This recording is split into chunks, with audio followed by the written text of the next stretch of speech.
Salut chers enfants, heureuse de vous retrouver encore une fois. Alors aujourd'hui, nous allons faire une nouvelle leçon de la conjugaison. La leçon est intitulée Passé, présent, futur.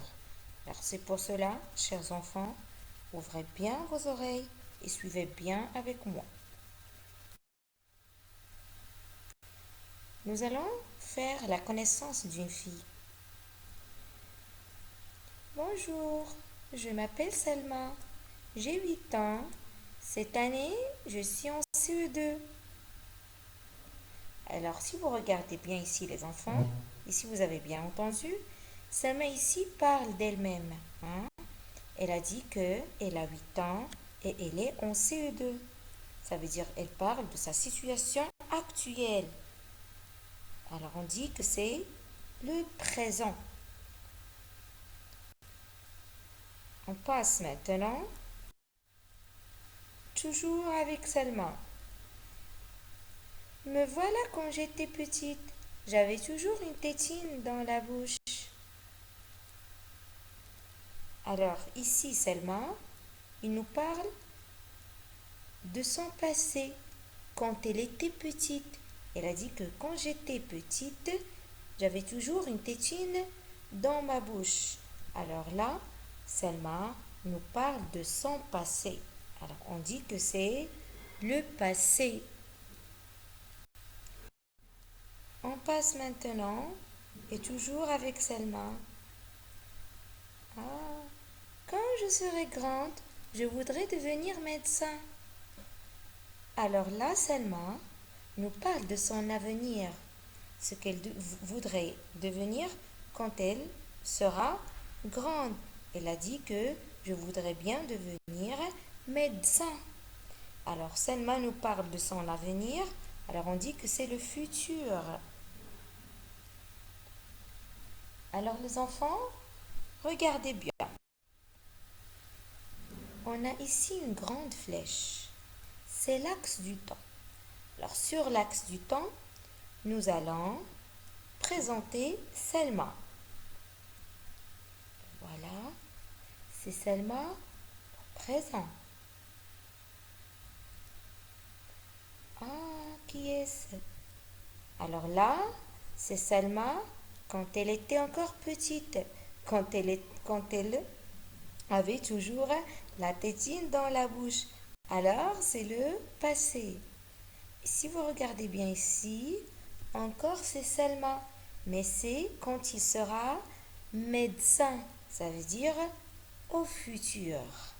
Alors les enfants, toujours sur l'axe du temps, nous avons le temps de cet ordre-là. Alors on commence par le passé, présent, puis futur. Je répète, passé veut dire que l'action est déjà passée. Le présent, l'action se passe en ce moment. Et le futur, l'action n'est pas encore passée. Ou bien l'action se passera dans l'avenir. Ou bien va être dans l'avenir. Alors, retenez bien avec moi les enfants. Une phrase peut être au passé, au présent ou bien au futur. Je répète bien, la phrase peut être au passé, au présent ou bien au futur. Là, vous allez me dire, mais maîtresse, comment reconnaître le temps de la phrase? Comment on sait si la phrase est au passé ou bien au présent ou bien au futur? Je vais vous montrer comment. Alors, suivez bien avec moi. Nous allons prendre l'exemple de cette première phrase. Aujourd'hui, Selma fête son anniversaire. Alors regardez le premier mot de la phrase. Aujourd'hui. Alors aujourd'hui, c'est un mot qui indique le temps. On l'appelle un indicateur du temps. Je répète, on l'appelle un indicateur du temps. Mais il indique quel temps quand je dis aujourd'hui? Alors c'est le présent.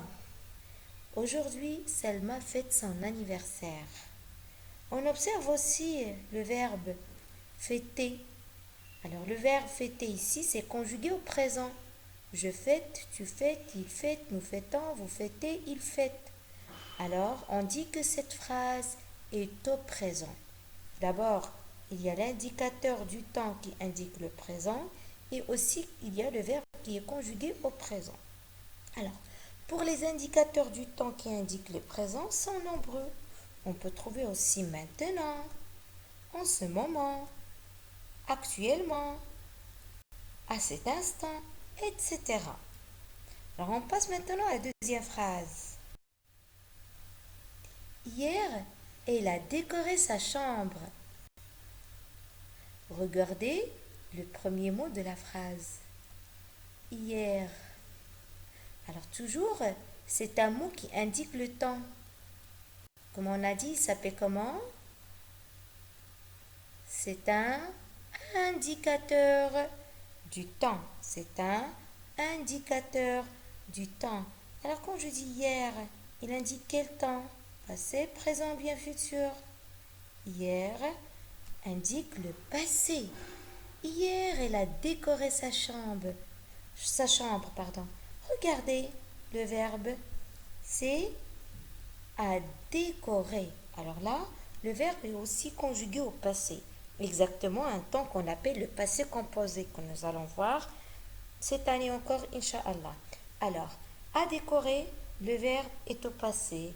L'indicateur du temps est au passé, indique le passé. Alors là, on dit que la phrase est au passé. Alors, pour les indicateurs du temps qui indiquent le passé, aussi sont nombreux. Je peux trouver avant-hier, la semaine dernière, l'année dernière, le mois dernier, jadis. Et aussi, je peux trouver il y a 2 jours, il y a un an, il y a un jour, il y a un mois, etc. Alors, on passe maintenant à la phrase suivante. Bientôt les invités arriveront. Regardez bien le premier mot de la phrase, bientôt. On a dit bien que c'est un mot qui indique le temps. On l'appelle un indicateur du temps. Mais il indique quel temps? Bientôt, les invités arriveront. C'est le futur. Alors ici, on regarde bien. Le verbe, c'est arriveront. Aussi, il est conjugué au futur. C'est le verbe arriver. J'arriverai, tu arriveras, il arrivera, nous arriverons, vous arriverez, ils arriveront. Alors, l'indicateur du temps indique le futur, le verbe est conjugué au futur. Alors, la phrase ici est au futur. Pour les indicateurs du temps qui indiquent le futur, on peut trouver demain, après-demain, dans 2 jours, dans un mois, dans une année, l'année prochaine, la semaine prochaine, le mois prochain, etc. Alors, les enfants, nous allons récapituler tout ce qu'on vient de dire. Alors, sur l'axe du temps, on a dit il y a 3 temps. Le présent indique que l'action se déroule maintenant, en ce moment. Le passé indique que l'action s'est déroulée il y a quelque temps ou bien l'action est déjà passée. Le futur indique que l'action se déroulera plus tard ou bien l'action n'a pas encore eu lieu. Alors là, nous allons passer à un exercice d'entraînement. Faites bien attention à la consigne. Je vous laisse lire la consigne.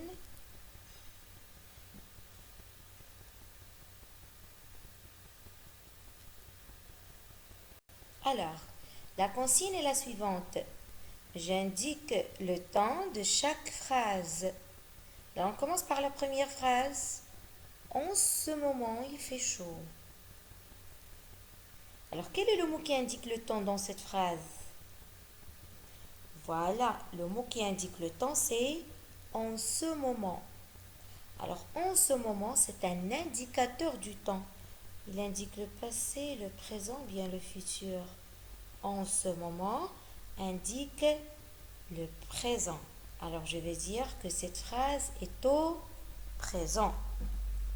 Je passe à la phrase suivante.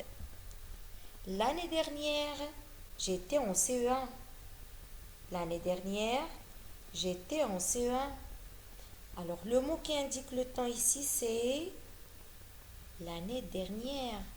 C'est un indicateur du temps. Mais il indique quel temps? Alors, il indique le passé. Quelque chose qui est déjà passé. Alors, je vais dire que cette phrase est au passé. Alors, je passe à la phrase suivante. La semaine prochaine, nous visiterons mon oncle. Quel est le mot qui indique le temps dans cette phrase? Bien sûr, c'est la semaine prochaine.